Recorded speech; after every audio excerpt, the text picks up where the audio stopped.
So I have to do this video, so you're gonna have to give me a few minutes, okay? Why can't I be with you?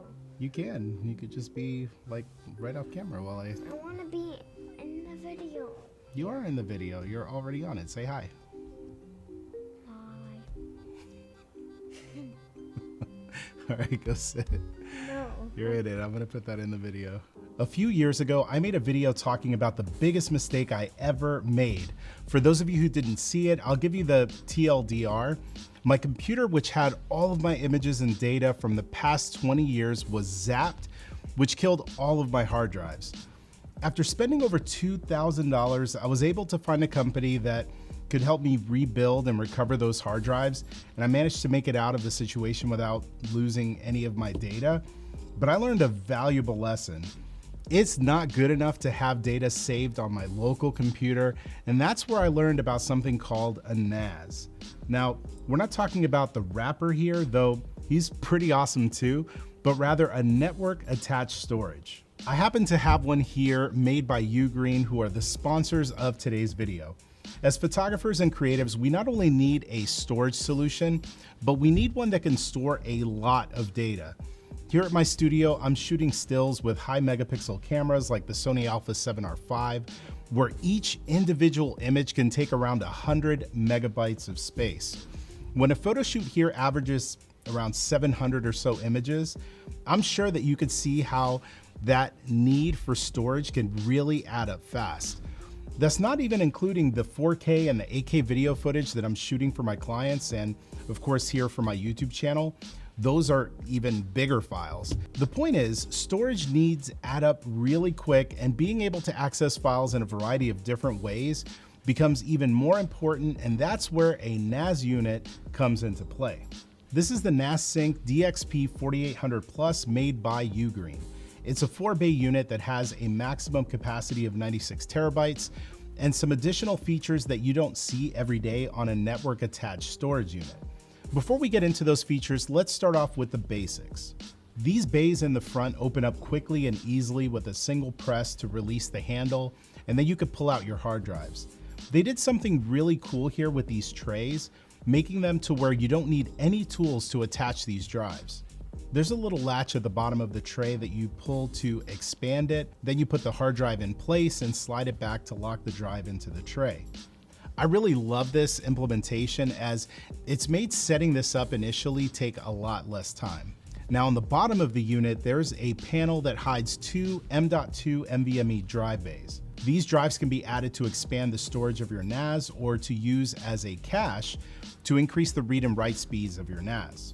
Running this NAS unit is a 12th gen 5-core Intel processor, which gives you a nice balance of performance and low power consumption. It also has 8 gigabytes of DDR5 memory running at 4800 megahertz, which is expandable up to 64 gigabytes. When it comes to speed, the DXP 4800 Plus comes equipped with a 2.5 GBE and a 10 GBE network port, which can reach download speeds of up to 1250 megabytes per second when you're using SSD for your storage. That's crazy fast, and trust me, you'll need it when you're downloading files locally or via the internet, which we'll talk about more later on. I can see you. Now, before you could download your files, you first have to add them to the NAS itself, and this one has something that I think is so handy. As you can see on the front of the device, there's a built-in SD card reader. Having this built into the NAS means that I don't have to first transfer the files using my Mac and then transfer them over to the NAS. I could cut that step completely and save it directly to the NAS, which I can then access from anywhere. There are also various USB ports on the unit where you could connect other devices, like here where I'm using my CF Express Type A card reader to transfer over the files coming from one of my Sony cameras. The other ones here on the front of the device are Thunderbolt 4, which can support a transmission rate of up to 40 gigabits per second.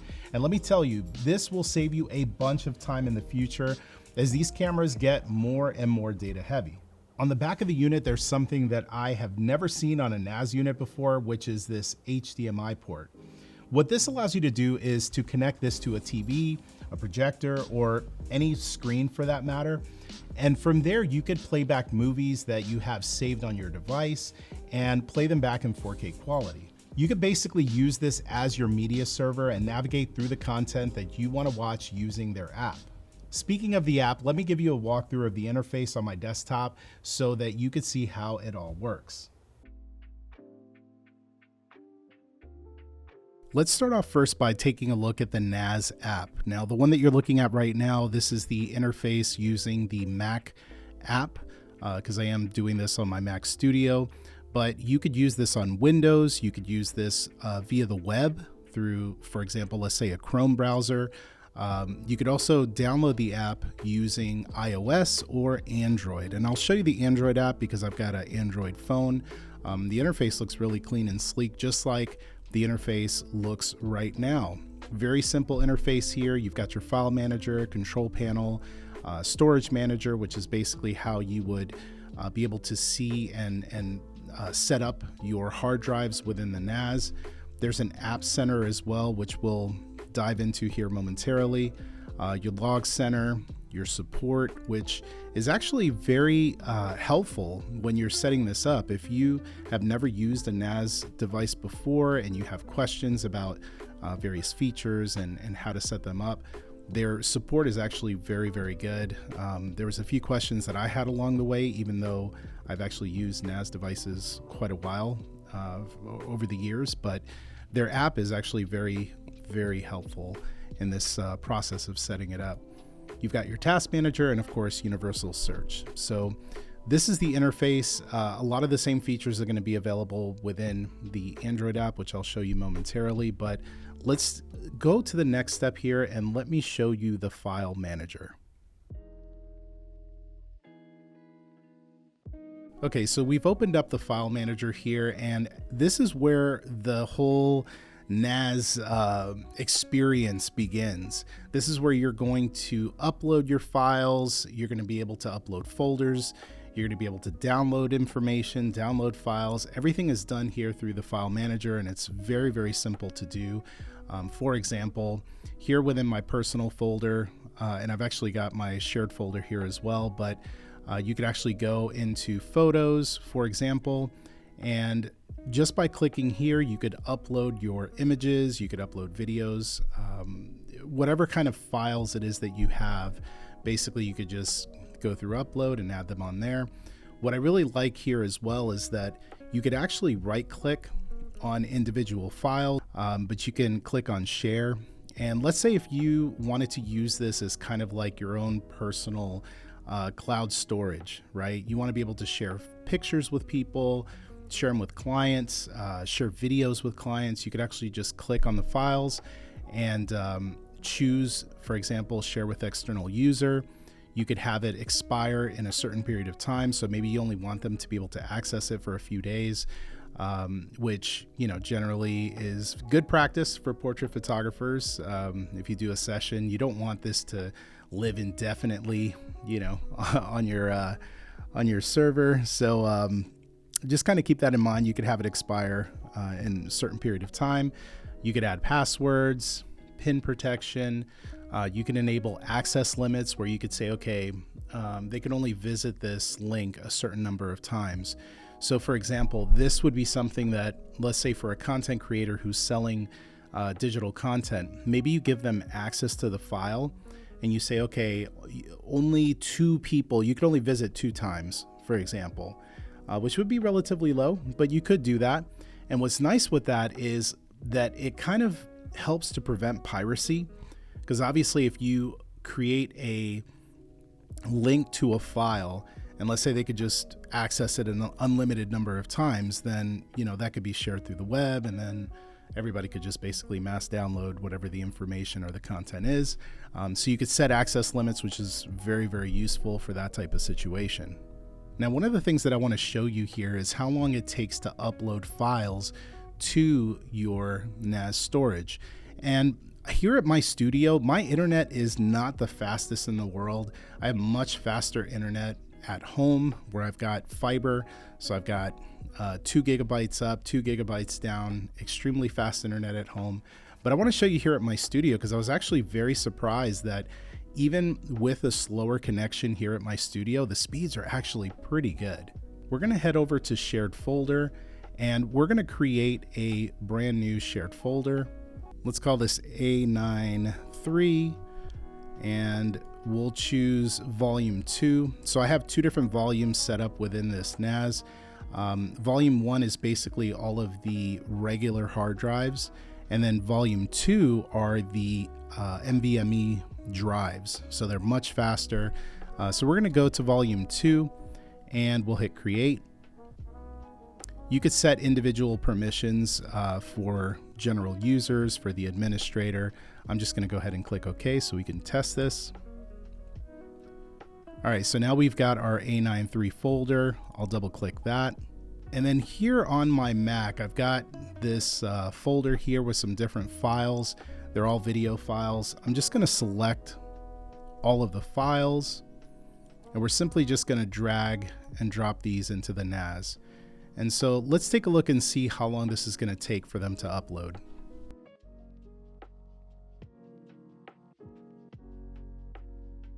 So as you can see, it took a little over 3 minutes for all of these files to upload to the file manager. And of course, we have the flexibility now to be able to transfer those files, to share them with people. And that's really where a product like this shines. Now let's take a look at the AI Smart Recognition. Now I've got the Photos app open here on my Mac. And as you can see, I've got some different photos. Many of these are photos that came off of my smartphone. There were some that came off of my Sony cameras, but we'll click on albums here. And I want to show you that all of these images, as they came in, there's actually a smart recognition using AI that's built into this NAS unit, and it doesn't require the internet to work, which is very, very useful. And basically what it'll do is it will categorize, it will find faces and places within your images, and it categorizes them to make them easier to search later on. So let's take a look first. Let's say I'm looking for a photograph of my son. I could click on people, and I could see that it has basically found all of the images where his face is shown within the photograph. It's sorted them here by date. Some of these, it will actually show you as well where the images were taken. If you have your GPS settings enabled on your camera, you could actually go back and you could search. Let's say if I'm looking for a photo specifically of our spring break trip to Daytona Beach, I could just search Daytona and it's going to find each of those images. So you can open up each individual image, and for example, if you were wanting to download this on your desktop, you could just, obviously be on your desktop and download those files. You could also share those images, just like we talked about earlier. That's really where the power of a great NAS unit comes into play, is being able to not only store your files, but it gives you a way for you to be able to share those files via the internet. You could also see here within this Photos app, you can click on places and it's going to open up a map. And again, I've only actually saved certain images here using the GPS, but you could see here that I could click on Daytona Beach on that map, and I could see all of the images that were taken on that Daytona Beach trip. And again, all of this was done automatically using that smart recognition. I didn't know the addresses of the places that I was at or the locations, but it knows through that GPS data that is included within those images. And that's super, super helpful for those times where you're looking for specific files. Now here we are within the Android app for the Ugreen NAS. And a lot of the same features that you would see on the desktop app, you're able to see it on the Android app as well. So you could see your file manager, control panel, basically all of the icons that you would see on your screen on your desktop. You have access to all of those things here. If I went into the App Center, for example, you could see that there's various apps that you could download, and the Photos app was the one that I was showing earlier. I could open that, and you'll see, just like you saw on the desktop, you'll be able to see all of your images, your video files. Everything is still kind of sorted out so that you can see individual images. And the experience, I mean, it's fast again. Just like it is on your desktop, it works very, very fast on your mobile phone as well. And everything is just clean and sleek. There's a lot of data, a lot of information here. If you want to make adjustments to your NAS, if you want to be able to share files, again, you're able to do that through the app.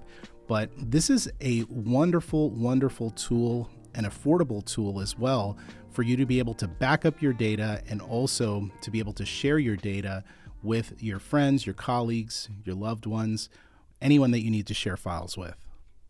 It's at the point today where having a storage unit like this is a non-negotiable. You have to be able to save your files and access them on your phone or laptop, regardless of where you're at. And this device allows you to do it quickly and safely and at a great price. MSRP on this specific model is $699.99 and is available via Kickstarter, but there's an amazing deal that they're doing right now where you could save 40% off of that price. To learn more about it, check out the link in the description, and if you have any questions about the device, let me know if you have any questions in the comment section and I'll do my best to get some answers for you. I appreciate you watching the video, and I'll see you in the next one. I'll see you in the next video. Bye. All right. Okay, Poppy.